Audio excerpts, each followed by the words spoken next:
Hey, Coach Taylor here from SmarterTeamTraining.com. I have been very lucky to reach out to Stephen Cabral to actually get a chance to do a little audio interview with him. I got about 15, 20 questions that I'm looking forward to throwing his way, and hopefully we're going to touch on a couple different topics that'll add some content here and some creativity to your workouts. I'm pretty excited to have him on board. I know he does a bunch of things on YouTube and Facebook and just getting a lot of good content out there. So I'm looking forward to learning from him, and hopefully he's ready to rock and roll and get a good interview going on. So how you doing today, my man? I'm doing well. I'm happy to be here. Thanks for having me on the call today. Hey, can you do me a favor? Can you tell me a little bit about how you got involved in the industry, a little bit about your background? I'm actually not aware from top to bottom how you got started and where you're at now. So if you wouldn't mind giving me some information, I'm sure everyone would like to hear about that.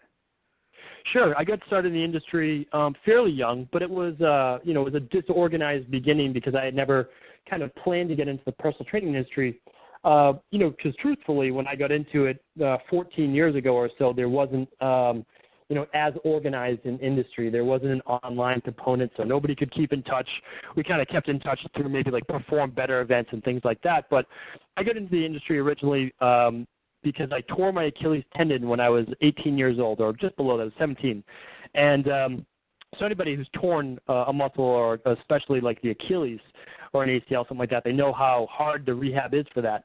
So that really took me out of competitive sports in high school, and then obviously any hope of playing competitive sports in college was definitely out of the equation. So for me, I turned to weightlifting because that was something that I could do at, to be honest, fairly low rep. I wouldn't have to do any of the repetitive motion type movements that sports require of the body.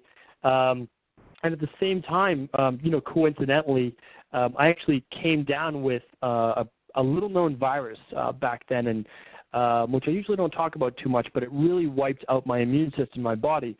And it wasn't something that you could treat really with modern medicine or whatever you want to call it, some type of, antibiotic or medication.